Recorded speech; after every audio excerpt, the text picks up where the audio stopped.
is Guo Wengui. Guo is a self-proclaimed dissident from China. But he's now a wanted man in his homeland. The charges he's facing are very He is charged with serious. fraud and money laundering, and as CBS 2's Alicia Reed explains. Controversial Chinese billionaire. Beijing is seeking his arrest. Guo Wengui is also known as Miles Guo. In the public eye, this name may be accused of being a criminal, but Miles also has tremendous support for his innocence. Free Miles Guo! How did a Chinese tycoon end up in a U.S. jail without bail? Why is he the eyesore of both the U.S. and Chinese governments? I think you are potentially China's #1 enemy. The government, not the people. Some say he's a hero, others a villain. Or could he be a victim, a designer, or a rapper?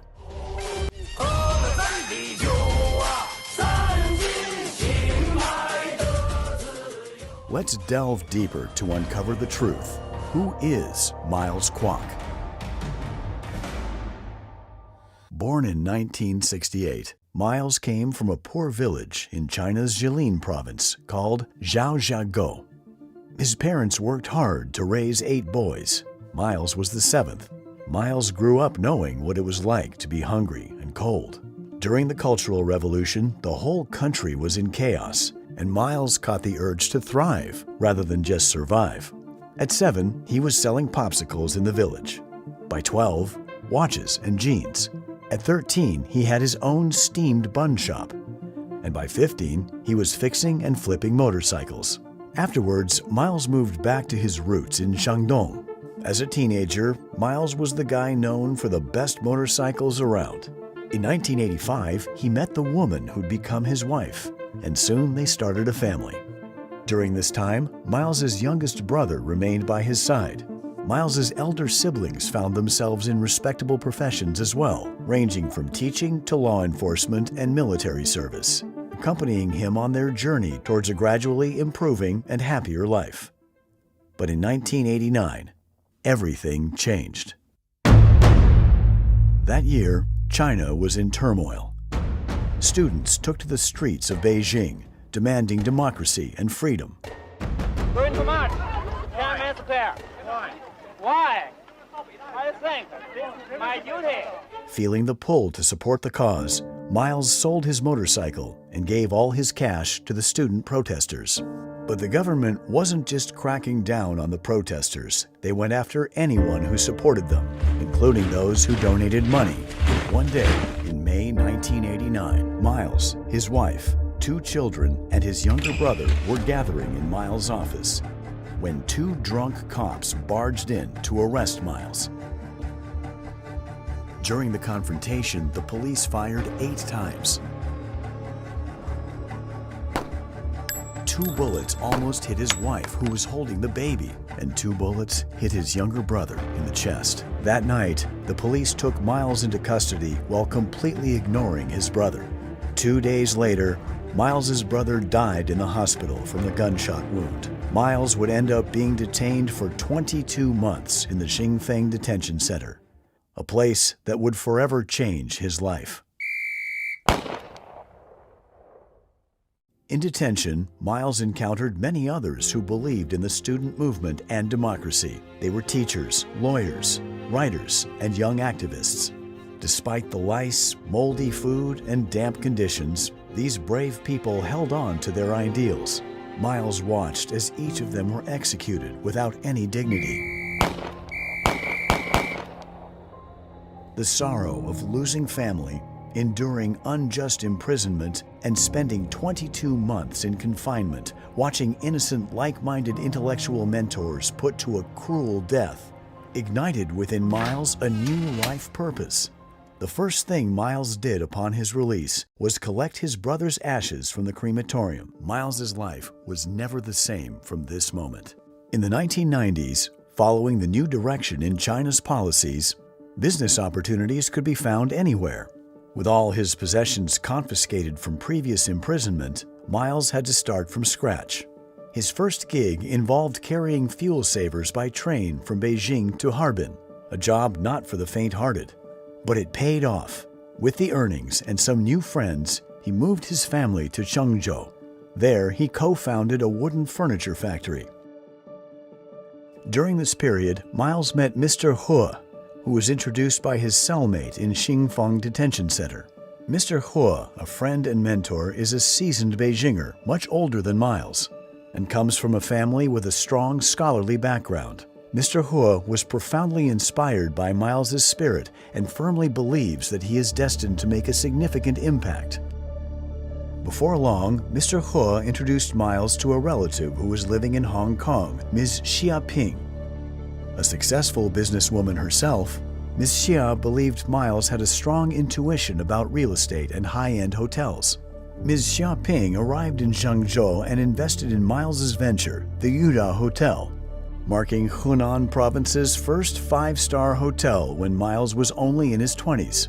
The Yuda Hotel soared to unprecedented success, marking a significant milestone in Miles's life. It transformed from a mere hotel into a landmark in Zhengzhou and across the Hunan Province. Along this path of success, as Miles expanded his network and met numerous businessmen and politicians, he never forgot the vow he made in front of his brother's urn. In 1998, Miles and his family moved to Beijing. By then, Miles had risen to become a wealthy magnate, owning multiple homes in the most exclusive parts of Beijing, driving the finest cars, and wearing the most luxurious clothes. His network across different circles kept expanding. Around 1998, he was already planning his next venture, the Pangu 7-Star Hotel. Foreseeing that Beijing would have the opportunity to host the 2008 Olympic Games, Miles bought a piece of deserted land covered in weeds and situated far from the city center in a village that was soon to become the Olympic Village for the Games. Just as Miles had suspected, in 2001, Beijing secured the chance to host the upcoming Olympic Games. The Games of the 29th Olympiad in 2008 are awarded to the city of Beijing. A victory that sparked widespread celebration across the nation. Yet the path that this victory led to was filled with political struggles and obstacles. Over the course of several years, Miles managed to acquire land in Beijing's prestigious Huhai district. Here, he constructed a courtyard house as a gift for his mother's 70th birthday. This district is renowned for its historical significance, housing residences of former royalty and current elites. Unfortunately, they viewed Miles as an outsider, branding him as new money and someone who didn't belong in their social circle.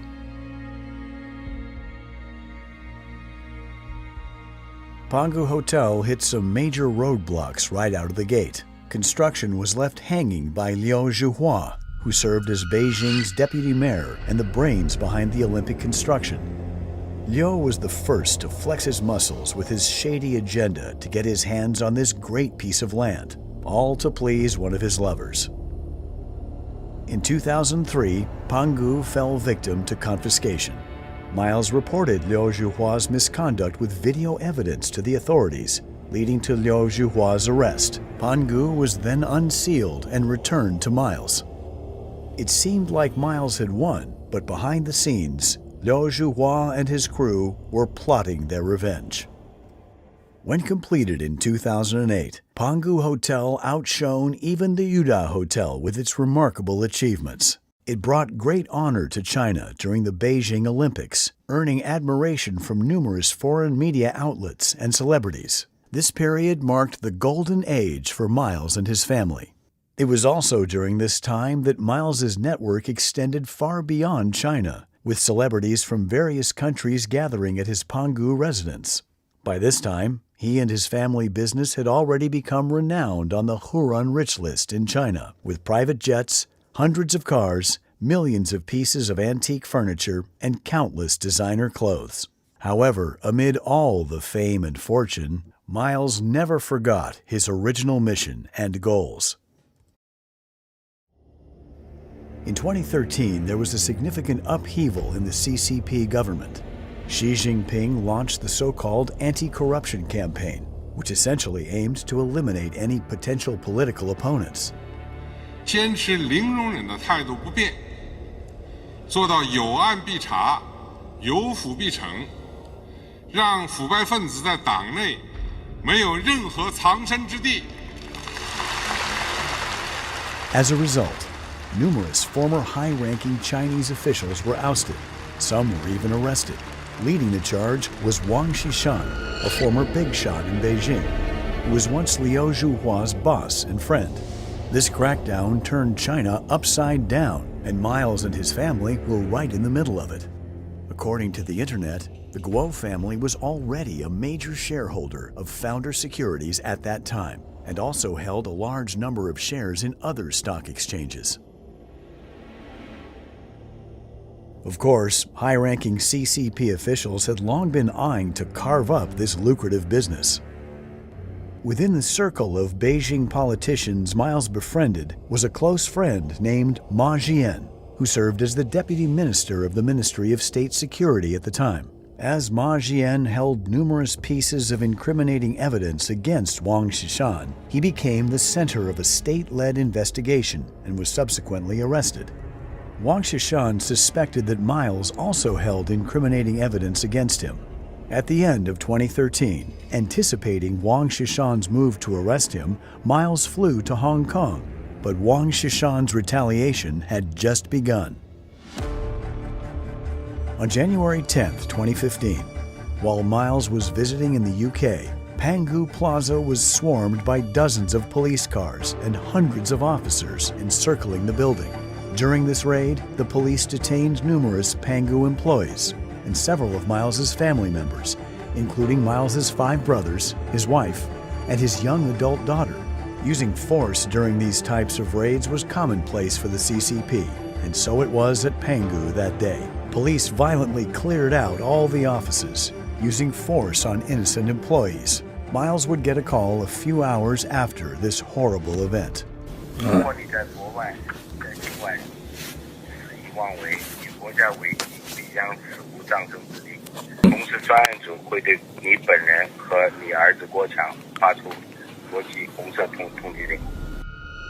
This man behind the call was Wu Jing, also known as Bruno Wu, a U.S. citizen holding an American passport, who navigated between the complexities of U.S.-China relations.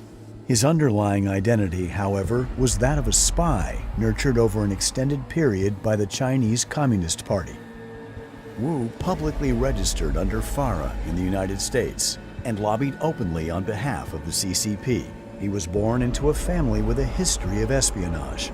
His grandfather provided legal defense for early leaders of the CCP a century ago, rescuing many communist officials from the opponent's Kuomintang prisons.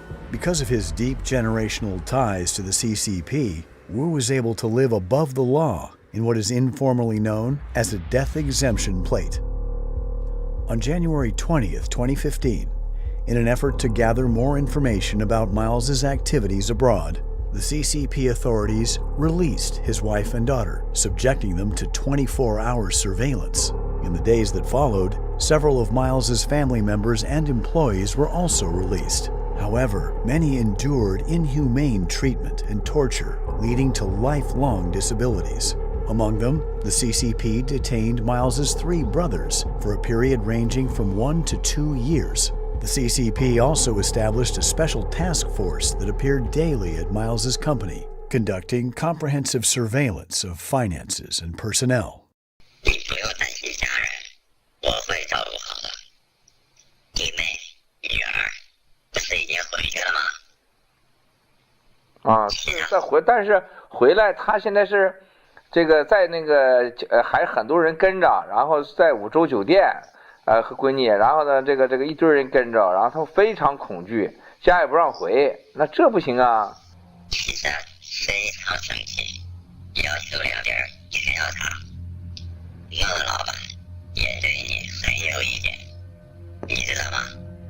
Even today, despite having complete control over all of Miles's domestic assets, the CCP has repeatedly attempted to lure him back to China.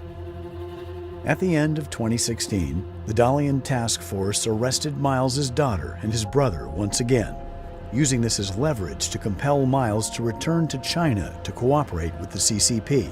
Repeatedly using his family as leverage, the CCP drove Miles to the edge. Faced with such dire circumstances, Miles's options were limited to either submission or resistance. Miles understood deeply that compliance meant self-destruction, as the CCP consistently oppressed and exploited the people, never demonstrating any semblance of justice or fairness. The deep-seated resentment and anger that Miles had carried for decades finally erupted. Having endured the intrusive malice of the CCP in China for 28 years, brought Miles to a point of no return. A pursuit of justice and freedom would expose the cowardice and shadow warfare of the CCP. 我用我28年的生命看到了他们的堕落。中纪委书记王岐山和公安部常务副部长傅政华如何会毁掉中国？不能是真正的腐败者去所谓就反腐，那可能是真反腐吗？郭文贵就是一面镜子，不但照妖还照假，真的假不了，假的真不了，一切都是刚开始。谢谢。我不是什么神秘人。On January 26, 2017, Miles decided to sit in front of the camera. This marked his first ever public interview, making him the first Chinese individual to openly defy the Chinese Communist Party on camera and speak out against it. At this time, Miles's concerns extended beyond his family and career. He had abandoned all he had accomplished in the first half of his life and ventured onto a path that was both more difficult and more meaningful. Yet the core of the CCP responded to Miles's actions with a mixture of anger and fear, determined to erase him completely. In addition to being interviewed by certain overseas Chinese media outlets, Miles launched the whistleblower movement on YouTube, utilizing live streams and short videos to share his story. Twitter also became his platform for sharing disclosure whistleblowing documents. However, the CCP's efforts to suppress Miles had already reached the United States. In April 2017, his Twitter account faced its first temporary suspension, even though Miles had already amassed a considerable number of followers. On April 17, 2017, the CCP issued a red notice against Miles in an attempt to discredit him globally. In comparison to the scarce coverage of Miles's revelations, this news was extensively broadcast by major media outlets in China.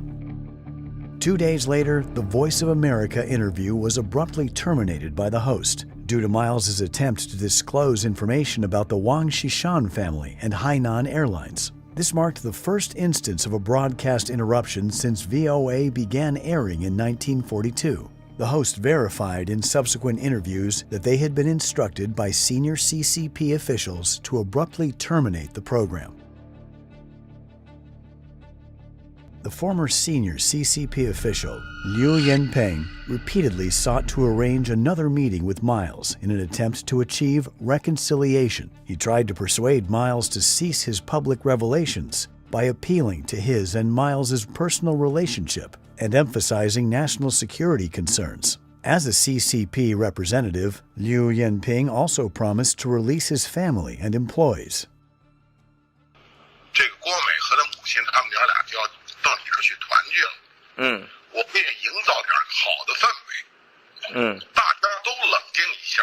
你要敢跟我拍胸脯，说从5月3号，从明天开始，你就不发生了。我今天夜里边我不睡觉，我去一家一家去跑去，我也能保证明天开始，这边也什么声音都没有。While it may seem like Liu was acting in good faith, this would prove to be the brewing of a deceitful scheme. In May 2017, Miles's family and Liu, along with CCP officials, flew from Beijing to New York. Little did Liu know that the scheme he and 3 other CCP operatives devised to secretly arrest Miles had already come under surveillance by the U.S. government.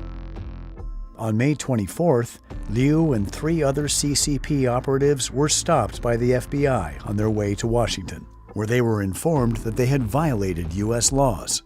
Despite the fact that the CCP was instructed not to meet Miles again and were given 48 hours to leave the United States, they did not comply.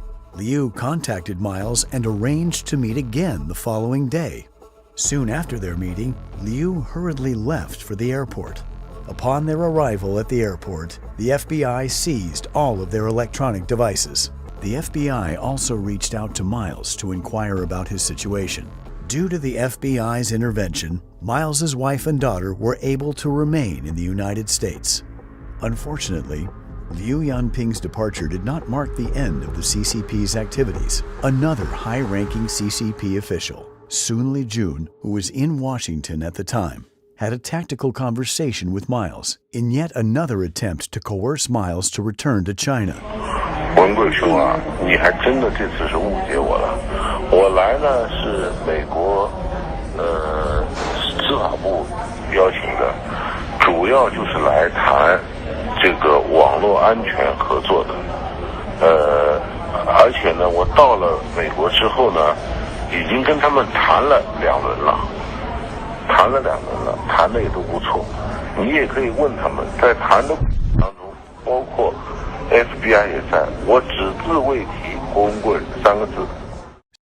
He lied. He was in New York and building up his connections for a new plan, lobbying for Miles's deportation.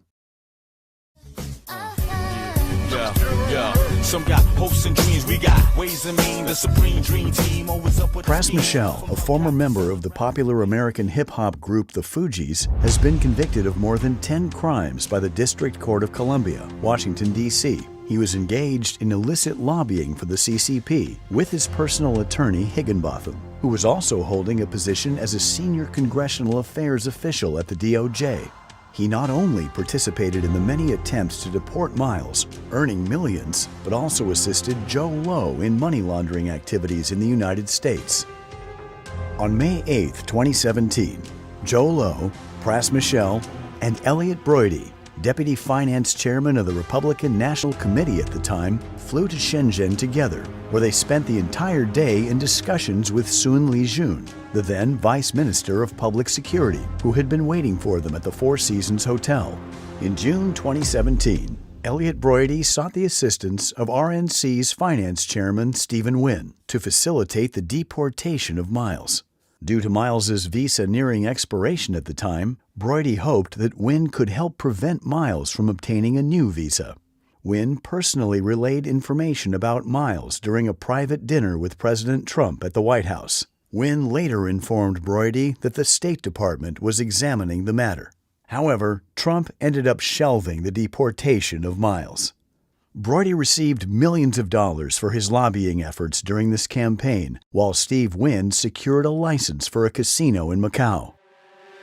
To ensure Miles remained in deep water and posed no threat in the future, CCP plotted another scheme. On July 18, 2017, Miles and his family went on a cruise in the yacht called Lady May. Suddenly, the ship lost control. The captain found it impossible to steer the vessel in the intended direction. Approximately 100 meters away from Lady May, a coal barge vessel was anchored. The consequences of a collision is unimaginable. Miles and his family were just one drift away from death. Being equipped with a sophisticated onboard computer system, the ship ought not to have had a malfunction like this. It's almost as if someone else had control of the ship. On September 6, 2017, Miles submitted a political asylum application to the United States Immigration and Customs Enforcement. The CCP, as expected, attempted to obstruct the submission of the asylum application. On September 12th, hackers affiliated with the CCP military launched an attack on the law firm representing Miles in his asylum case. They compromised all network devices and machines and seized numerous pieces of information related to Miles.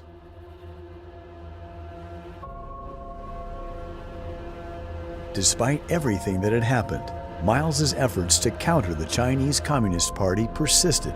By this time, Miles had already gained significant influence. October 2017, Miles was invited to give a speech at the Hudson Institute, a U.S. think tank based in Washington, D.C., to disclose more information about high-ranking CCP officials and their ties to Hainan Airlines. The speech was scheduled on October 4th. However, just a day before the event, Miles was informed that the speech had been postponed, that is, effectively canceled. The organizers offered different explanations for the cancellation multiple times, but eventually admitted it was because of threats from within the Chinese Communist Party.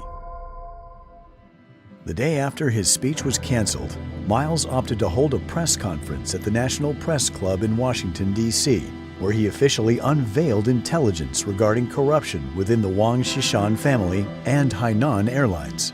He also revealed the CCP's big plan to corrupt the free world by using media, money, sexual bribery, and fomenting unrest in the United States. Miles sounded a worldwide alarm about the CCP emerging as a global concern affecting everyone. However, Miles's message was not embraced or adopted by the mainstream media in the United States. Instead, extensive negative coverage in American media outlets led to widespread bias against Miles. His Twitter account was permanently suspended on August 17, 2018.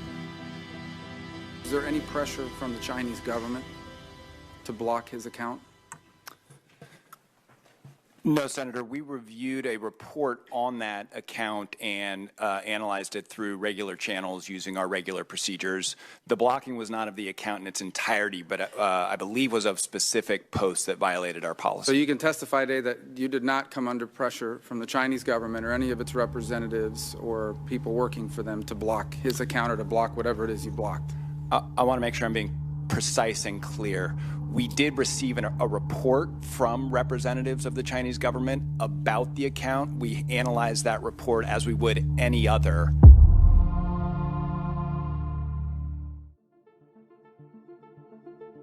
Despite attempts to silence him, Miles's voice echoes, unaffected by the closure of social media accounts and rejection by mainstream journalism. Miles isn't fighting alone. He's supported by millions of Zhanyo, which means the fellow fighters, who have forged a formidable alliance. On June 4, 2020, the anniversary of the Tiananmen Square incident, Miles embarked aboard the yacht Lady May to the mouth of the Hudson River with the Statue of Liberty in the backdrop. Here, they announced to the world the establishment of the new federal state of China. 我用鲜血，我们要在这个世界上用我的鲜血来捍卫我们追求的法治、自由、有尊严、有体面的中国。 This marked the realization of a long-held dream for every Zhanyo, the fellow fighters. They finally had their own alliance, the new federal state of China.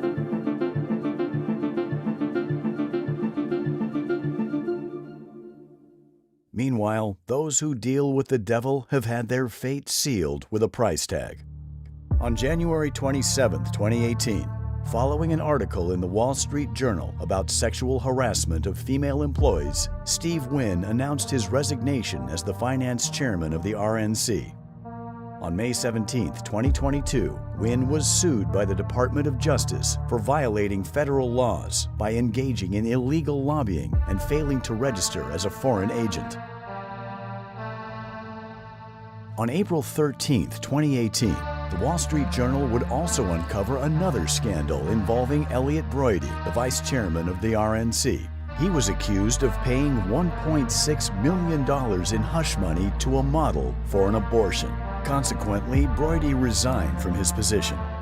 On October 6, 2020, federal prosecutors charged Broidy with acting as an unregistered foreign agent, aiding the CCP in lobbying the White House to repatriate Miles. He later confessed to his crimes in a plea deal, but was pardoned by the president. Now, the fate of the CCP officials, Liu Yanping, Sun Lijun, and Fu Zhenghua, have also come to a deserving end due to the escalated power struggles. Still, soldiers march because the battle continues. The CCP imposed a fine of nearly $13 billion for alleged coercion in 2018. They also seized $5 billion in Hong Kong assets belonging to Miles and his family, representing the largest, most abusive monetary penalty ever imposed in China. The storm continues to churn toward Miles and his anti-CCP global endeavors.